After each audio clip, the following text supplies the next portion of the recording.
అందుకే ఏదైనా బిజినెస్ చేసి సంపాదించి మళ్లీ పూర్వ వైభవం మీకు తీసుకురావాలనే తను తాపత్రయపడుతుందిరా.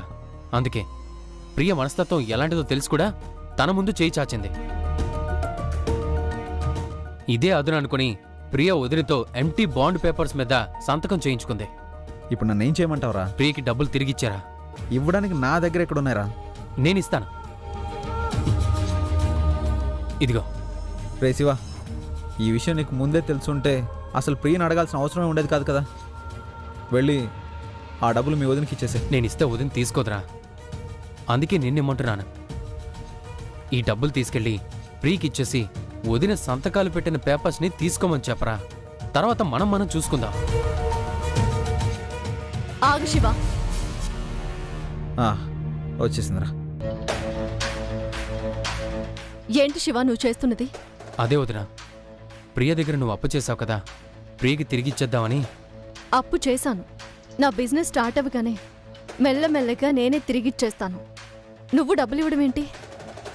వదినా, అక్కడ నీకేం జరుగుతుందో తెలియడం లేదు. నువ్వు సంతకాలు పెట్టిన ఎంటీ బాండ్ పేపర్స్ని అడ్డుగా పెట్టుకుని నేను సాధించాలనుకుంటున్నారు. ఆ అవకాశం నేను తనకివ్వను. నువ్వు అనవసరంగా భయపడకు. నేను ఎందుకు చెప్తున్నానో అర్థం చేసుకోవద్దునా. ప్రియ గురించి నీకు తెలీదు. నాకంటే ముందు నుంచి నీకు తెలుసా? అది నా చెల్లెలు. మర్చిపోయావా? చెల్లెలని నువ్వనుకుంటున్నావు. అక్కడ అహంకారాలకి ద్వేషాలకి తప్ప ప్రేమలకి మమకారాలకి తావులేదు వదినా. సరే శివ, నువ్వు భయపడుతున్నట్టు రేపేదైనా తేడా వచ్చి అప్పు కట్టలేని పరిస్థితి వస్తే అప్పుడు నాకు నా భర్తున్నారు. ఆయనే చూసుకుంటారు. ఆయన నాకు సపోర్ట్ చేసినంత వరకు ఎంత కింద పడ్డా తిరిగి పైకి లేవగలను అన్న నమ్మకం నాకుంది. ఏంటే శివ డబ్బులు ఇస్తున్నాడు, ప్రాబ్లం నుంచి బయటపడదాం అనుకుంటుంటే వద్దంటున్నావు. తేడా వస్తే మా ఆయన చూసుకుంటాడు అంటున్నావు. నేను నీకోసం ఇంకా ఎంత కిందకి పడిపోవాలి?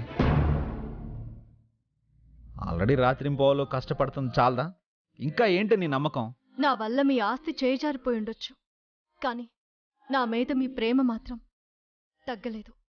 అది నా నమ్మకం. చూడు శివ, ఇక్కడ ఆయన వేరు నేను వేరు అనేది ఉండదు. మా మధ్య ఎలాంటి దాపరికాలు లేవు, ఉండకూడదు. ప్రియాకి అప్పు తిరిగి ఎలా ఇవ్వాలో నేను చూసుకుంటాను. ఇంకెప్పుడు ఇలాంటి ప్రయత్నాలు చేయకు. అయినా ఇది మా లేడీస్ ప్రాబ్లం. అది నేను చూసుకుంటాము. మగాళ్ళు మీరు మధ్యలో ఇంటర్ఫేర్ అవ్వకండి. నువ్వెళ్ళు.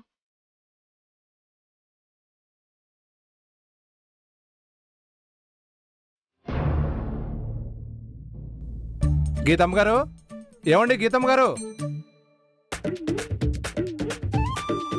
ఎవరయ్యా నువ్వు? ఏంటివి? చీరలమ్మా. చీరలా? పండగ లేదు, పబ్బం లేదు. అది పక్కన పెడితే చీరలు కొనే పరిస్థితి లేదు. ఇప్పుడెవరు కొంటారని తెచ్చావయ్యా? కొంటానికి కాదమ్మా, కొన్నవి అప్పగించడానికి వచ్చాను. చీరలు కొన్నారా? ఇన్ని చీరలు? అవునండి, మీ కోళ్ళగారు కొన్నారు. దానికి ఇన్ని చీరలు కొనాల్సిన అవసరం ఏంటి? డబ్బులెక్కడి నుంచి వచ్చాయి? ఎందుకు రావు? అవతల వాళ్ళని ఏమరిస్తే నిన్ను డబ్బులైనా వస్తాయి. ఏంటే వాగుతున్నావు పిల్ల రాక్షసి? వాగుడు కాదే, ముసలి రాక్షసి. ఒసై ప్రియా, చూసావా నీ కూతురు నన్ను పట్టుకుని ఎంత లేసి మాట్లాడుతోందో? మీరు దాన్ని అన్నారు కాబట్టి అది అంటుంది. మా అమ్మ పెంపకం గురించి కాదు, ముందు మీ ఇంట్లో కోడలు గురించి ఆలోచించండి. కొత్తగా చీరల డిజైనింగ్ బిజినెస్ పెడుతుందంట. అక్క చెల్లి అంటూ సెంటిమెంట్లు ప్లే చేసి మా అమ్మని మాయ చేసి డబ్బులు పట్టుకుపోయింది. మీ దగ్గర డబ్బులు తీసుకుందా? అవును, నా దగ్గరే అప్పు తీసుకుంది. బాండ్ పేపర్ కూడా రాసిచ్చింది. నువ్వు మాత్రం ఊరికే ఇస్తావేంటి? వడ్డీకే ఇచ్చుంటావు. వడ్డీ లేకుండా ముఖం చూసివ్వడానికి మీ కోడలేమైనా మాలాగా కోటీశ్వరాలా? అయితే అప్పు తీసుకున్న విషయం మీకు తెలీదనమాట. మీరు పేరుకే అత్తగాని పెత్తనం కోడలది అనమాట. మీరు ఉత్త డమ్మీ అనమాట. నేను డమ్మీనా? కాదు, ఈజిప్ట్ మమ్మీవి. గీతా, ఒసై గీతా. ఏంటత్తయ్య? ఏంటే ఏదో కొత్తగా చీరల బిజినెస్ పెడుతున్నావంట? అవునత్తయ్య. ప్రియా దగ్గర అప్పు తీసుకున్నావట, బాండ్ పేపర్ కూడా రాసిచ్చావట కదా? అంటే అప్పుడు ష్యూరిటీ కావాలంటే రాసిచ్చాను. ఎవరినడిగి రాసిచ్చావు, ఎవరినడిగి వ్యాపారం పెడుతుంది? అది బాబు, నువ్వు బయలుదేరు. ఆ. ఏంటత్తయ్య, పరాయి వాళ్ల ముందే అన్నీ మాట్లాడాలా? ఓహో, నామోషియా? మా అమ్మ గురించి ఎగతాళిగా మాట్లాడితే బాగా చెప్తున్నా. ఏం చేస్తావే? ఏం చేస్తానా? గుండమ్మా, నువ్వు ఆగు. లేకపోతే చూడమ్మా. ఆగమని చెప్తున్నానా? చూడండి అత్తయ్య, ఈ విషయం మీకు చెప్పకపోవడం తప్పే, కానీ నువ్వీ బిజినెస్ ఎందుకు చేస్తున్నావని అడగడం లేదు. నాకెందుకు చెప్పలేదు అన్నది కూడా క్వశ్చన్ కాదు. పోయి దీని దగ్గర అప్పు చేయడం ఏంటని. తనేమీ పరాయిది కాదు కదా. పరాయిది కాదు, మనమంటే పడనిది. మనం ఎదుగుతుంటే చూస్తూ ఓర్చుకోలేంది. మాటలు మర్యాదగా రానివ్వండి. అంత పడని దాన్ని పరాయి దాన్ని అనుకుంటే అసలు అప్పిచ్చేదాన్నే కాదు. అసలప్పుడు నేను గాని ఉండుంటే అప్పివ్వడం కాదు, అడిగినందుకు పళ్ళు రాలగొట్టేదాన్ని.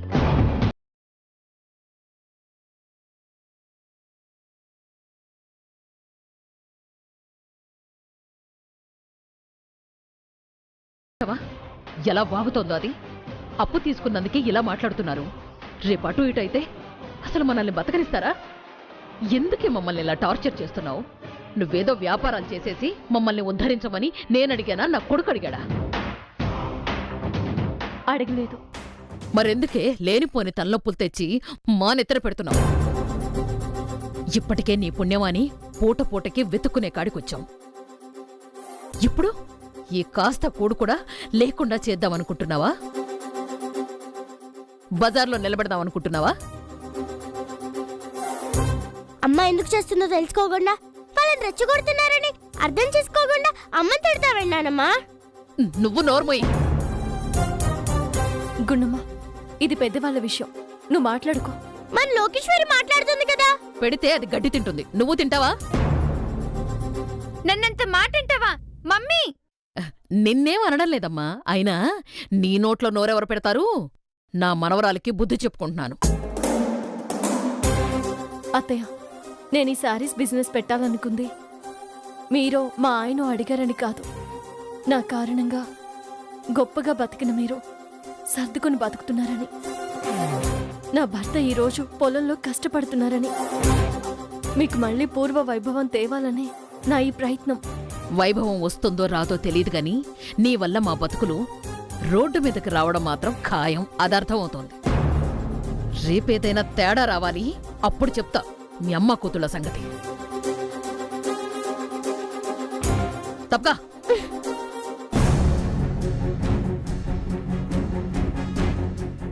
ఏంటి ప్రియా ఇది? నీ దగ్గర నేను అప్పు చేశాను, దానికి బదులుగా నేను ఎంటీ బాండ్ పేపర్స్ మీద సంతకాలు చేశాను. ఇంకా ఎందుకు ఇలా గొడవలు పెడుతున్నారు? మేమేం గొడవలు పెట్టాం. లేకపోతే అత్తయ్య గారికి చెప్పడమేంటి? మీకు చెప్పలేదా అని ఎత్తి పొడవడమేంటి? అప్పిచ్చిన వాళ్ళం ఆ విషయం 10 మందికి చెప్పుకుంటాం. ఏమో, రేపు నువ్వు అప్పు తీర్చలేనని చేతులెత్తేస్తే, అసలు అప్పే ఇవ్వలేదని మాట మార్చేస్తే? మాటలు మార్చే అలవాటు నీకు మీ అమ్మకు ఉందేమో కానీ మా అమ్మకు లేదు. అయినా బాండ్ పేపర్స్ రాపిచ్చేసుకున్నారు కదా. ఏం చేసుకోవడానికి? ఆ పేపర్లతో 4 గీసుకోవడానికా? అమ్మా లోకేశ్వరి, అలా మాట్లాడడం తప్పమ్మా. ఒక పక్క ఎగ్జామ్స్ జరుగుతుంటే చదువుకోకుండా ఈ విషయాలన్నీ నీకెందుకు? ఆస్తికి హక్కుదారిని నేను కాబట్టి. ఈ ఆస్తిలో పూచిపుల్ల పోయినా లాస్ అయ్యేది నేను కాబట్టి. డబ్బులు ఎక్కెట్టేసి మేమేం ఊరొదిలి పారిపోము. పారిపోండి, అప్పుడు చెప్తా. లోకేశ్వరి, నువ్వు బాగుండమ్మా. ప్రియా, అప్పిచ్చిన దానివి నువ్వు, తీసుకున్న దాన్ని నేను. ఏదైనా ఉంటే మనిద్దరం మాట్లాడుకుందాం. నీకేమైనా అనుమానాలుంటే నన్ను అడుగు. దయచేసి పిల్లల మనసుల్ని పాడు చేయకు. వీళ్ళిద్దరూ బాగా చదువుకొని ప్రయోజకులు కావాలి. వాళ్ళ ఎదుగుదల చూసి మనం మురిసిపోవాలి. నువ్వు చెప్పే నీతి కబుర్లు వింటూ పాటిస్తూ పోతే ఫైనల్ గా మేం నెత్తిన గుడ్డేసుకొని పోవాలి. అయినా వీళ్ళతో మనకి డిస్కషన్స్ ఏంటి మమ్మీ? గడువులోపు డబ్బులు తిరిగి ఇవ్వకపోతే సెంటర్లో నిలబెట్టి చీటీ పాట పాడేస్తా. చీటీ పాట పాడేస్తావా? ఇది మా అమ్మ డైలాగు. ఇది చెప్తుంది. పద మమ్మీ.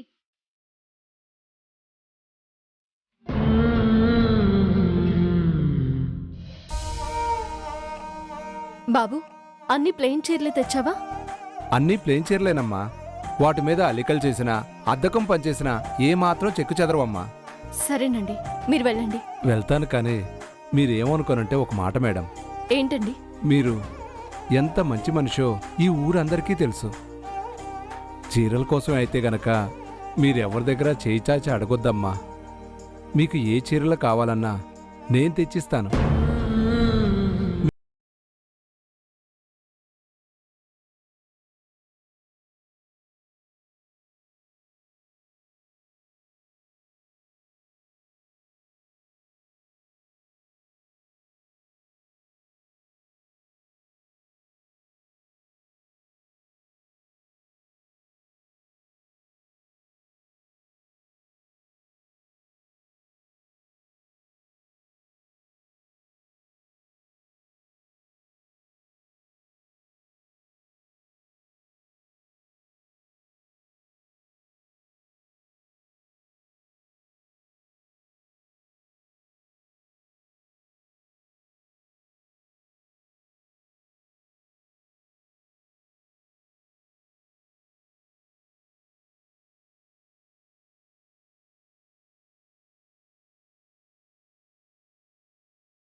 పడేది సమాధానం చెప్పనిది వాళ్లలో మార్పు రావాలని కోరుకుంటున్నాను కాబట్టి.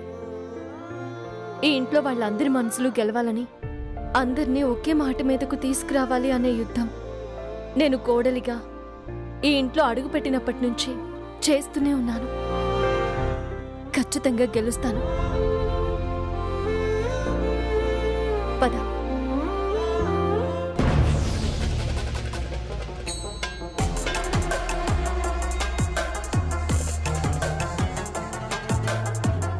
అబ్బా ఎంత బాగుందో. ఏంటే ఆయిసా? కాదు, ఇందాక ఇంట్లో జరిగిన గొడవ. నేను పుట్టిన తర్వాత నువ్వు చేసిన మంచి పని ఏదైనా ఉందంటే ఆ గీతకి అప్పివ్వడమే మమ్మీ. ఏమైనా నువ్వు సూపర్ తోపు కేక.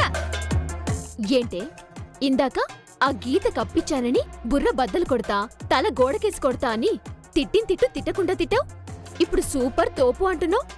అప్పుడు నచ్చని పని ఇప్పుడెందుకు నచ్చిందే? సిచ్యువేషన్ బట్టి అభిప్రాయాలు మారుతూ ఉంటాయి మమ్మీ. ఆ గీత కప్పిచ్చి వాళ్ళని ఎదగడానికి అవకాశం ఇచ్చావని కోపంతో తిట్టాను. కానీ ఆ అవకాశం వాళ్ళకి కాదు మనకొచ్చిందని తెలుసుకుని ఇప్పుడు ఆనందపడుతున్నాను. ఇందాక ఆ ముసలి గీతను తిడుతుంటే గీత తలంచుకునుంటే ఆ గుండమ్మ కళ్ళల్లో కన్నీళ్లు గిర్రం తిరగడం క్లోజప్ లో అబ్జర్వ్ చేశా. గీత నాకు శత్రువు కాబట్టి దాన్ని సాధించడం, వారించడం అంటే నాకు నచ్చుతుంది. గీత అంటే నీకెందుకు అంత కోపం? అసలు నా కోపం ఆ గీత మీద కాదమ్మా, దాని కూతురు గుండమ్మ మీద. అది నాకంటే బాగా చదువుతుంది, అది నచ్చడం లేదు.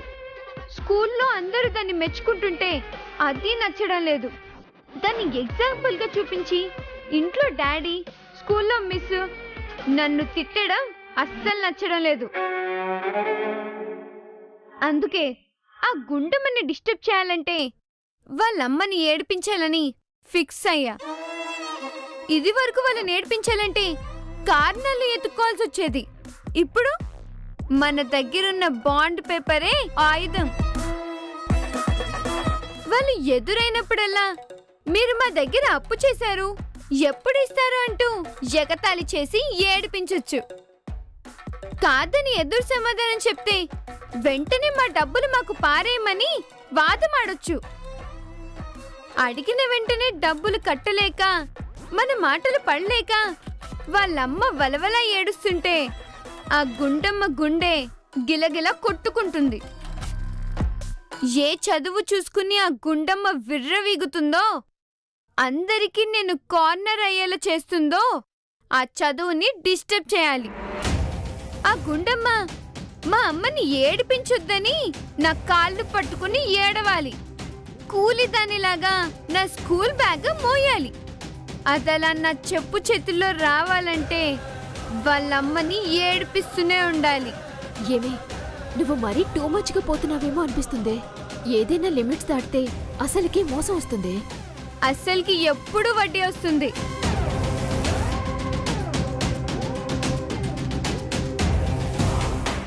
దీన్ని చూస్తుంటే నా పగని పంచుకుంటున్నందుకు ఆనందపడాలు. ఈ వయసులోనే ఇంత క్రియల్గా ఆలోచిస్తుంది. పెద్దయితే ఎలా ఉంటుందో అని బాధపడాలో అర్థం కావట్లేదు.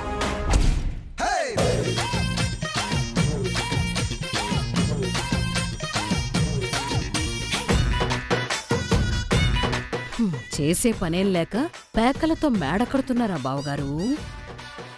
ఈరోజు ఎలాగైనా మీ దగ్గర నుంచి నిజం రాబడతా. ఏం చేస్తే ఈయన బుట్టలో పడతారు? ఈయనకి ఏం వీక్నెస్లున్నాయి?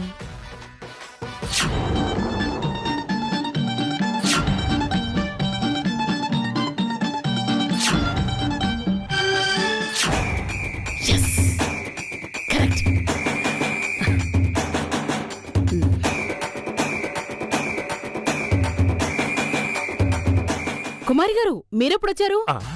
కుమార్యానా? కుమార్యా కుమార్యా కుమార్యా ఎక్కడమ్మా కుమార్యా? ఏంటి బావగారు, ఆవిడ పేరు చెప్పగానే అంత ఎక్సైట్ అయిపోతున్నారు? ఏంటమ్మా ఇదే, నువ్వు ఆడుకోవడానికి ఈ ముసలి మనసే దొరికిందా? ఆడుకోవడం కాదు బావగారు, ఆశ్చర్యంగా ఉంది. ఇంకా మీకు కుమారి గుర్తుందా?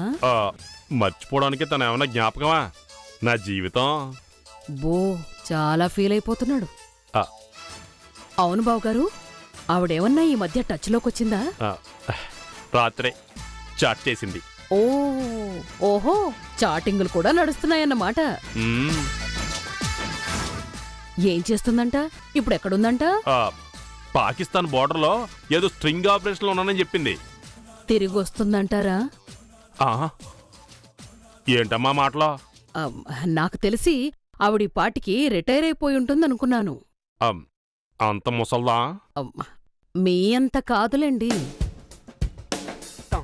నన్ను చూసి జాలిపడి నాకొక ఇమాజినేషన్ ఇచ్చారు. ఇప్పుడు మిమ్మల్ని చూస్తుంటే నాకు అదే జాలి, అదే ఇమాజినేషన్ అనిపిస్తోంది. అలాంటి పొజిషన్ నాకెందుకు వస్తుందే? వయసు ఎవరికైనా వస్తుంది. మీకు ఆల్రెడీ వచ్చింది ఇక్కడ. అప్పుడు మీ కోడలు మంచినీళ్ళిస్తుందా, లోకేశ్వర్ మంచినీళ్ళిస్తుందా? కోడల మాట 50-50 అయితే లోకేశ్వర్ మాత్రం 100% చూడదమ్మా. అందుకే బావగారు, ఈ వయసులో మీకొక తోడు కావాలి. నాకు కూడా అదే ఫీలింగ్ ఉందమ్మా. అయితే కుమారి గారిని మీ శ్రీమతిని చేసుకోవచ్చు కదా? పెళ్లి చేసుకోవచ్చుగా? పెళ్ళా? పెళ్ళి పెళ్ళి పెళ్ళి. తప్పు కదా? ఏ తప్పే ఉంది? అంటే ఏజు ఇద్దరిది దగ్గరగా ఒకే ఏజ్ గ్రూప్ కదా. ఈ ఏజ్లో తోడు కోసం పెళ్ళిళ్ళు చేసుకున్న వాళ్ళు ఎంతమంది లేరు? అంటే సమాజం ఒప్పుకుంటదంటావా? ఒప్పుకుంటే చేసుకుంటారన్నమాట. పెళ్ళి మీకోసం చేసుకుంటారు, సమాజం కోసం కాదు. మీరు మంచమెక్కితే మీ భార్య చూసుకుంటుంది గాని సమాజం వచ్చి చూసుకోదు. ఏమంటారు? నువ్వు నా మీద ఇంత కన్సర్న్ తీసుకుని చెప్తుంటే సరే అని అనిపిస్తుంది. పడ్డాడు. అయితే ఇంకే, ఈసారి ఆవిడ టచ్లోకి రాగానే నాకు చెప్పండి, నేనెళ్ళి మాట్లాడతాను. థ్యాంక్స్ అమ్మా. ఈ రాత్రికి తన్ని తలుచుకుంటూ ఫుల్లుగా మందేసి పడుకోండి. మీ బ్రాండ్ ఏంటో చెప్పండి. నాగేశ్వరే, ఏంటమ్మా నువ్వు మందు బ్రాండ్ గురించి మాట్లాడుతున్నావా? మీకు దగ్గొస్తే దగ్గుమందు తెచ్చిచ్చిన మీ కూతుర్ని. మీ మనసు ఫీల్ అవుతూ ఉంటే నేను మందివ్వకూడదా? ఇదిగో తీసుకోండి, నచ్చింది తెచ్చుకొని రిలాక్స్ అవ్వండి. తీసుకోండి బావగారు. వెరీ వెరీ థ్యాంక్స్ అమ్మా. అంటే నైట్కి రచ్చే. రచ్చ మీకు కాదు బావగారు, మిమ్మల్ని మందులో ముంచి మ్యాటర్ లాగుతా ఆ నిజమేంటో తెలిసాక అప్పుడు చేస్తా అసలైన రచ్చ.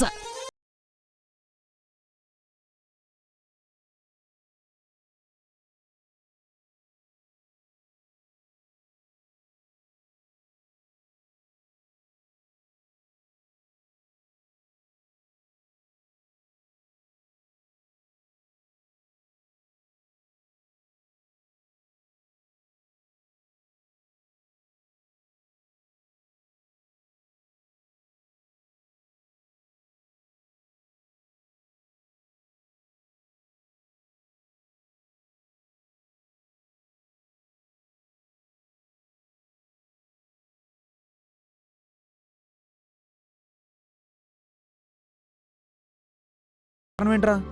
స్కూల్లో సైన్స్ ఫేర్ ఉంది నాన్న. సైన్స్ ఫేరా? ఆ, స్కూల్లో పిల్లలందరూ ఏదైనా సైన్స్ ప్రాజెక్ట్ చేసి ప్రెజెంట్ చేయాలి. ఓ అవునా, చేసేయ్. అదే ఏం ప్రాజెక్ట్ చేయాలా అని ఆలోచిస్తున్నాను. నీ దగ్గర ఏదైనా మంచి ఐడియా ఉంటే చెప్పవా? నేనా? ఫ్యాషన్ డిజైనింగ్ నేర్చుకున్న వాడిని సైన్స్ ప్రాజెక్ట్ అంటే ఎలాగమ్మా?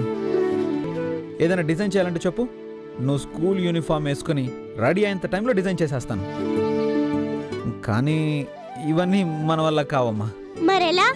ఎలా ఏముంది, మన ఇంట్లో కంప్యూటర్ ఉంది కదా, దాన్ని అడిగితే అది చెప్పేస్తుంది. కంప్యూటర్ చెప్తుందా? కంప్యూటర్ అంటే మీ అమ్మ ప్రపంచ జ్ఞానం మొత్తం తన బుర్రలో ఉంటుంది కదా.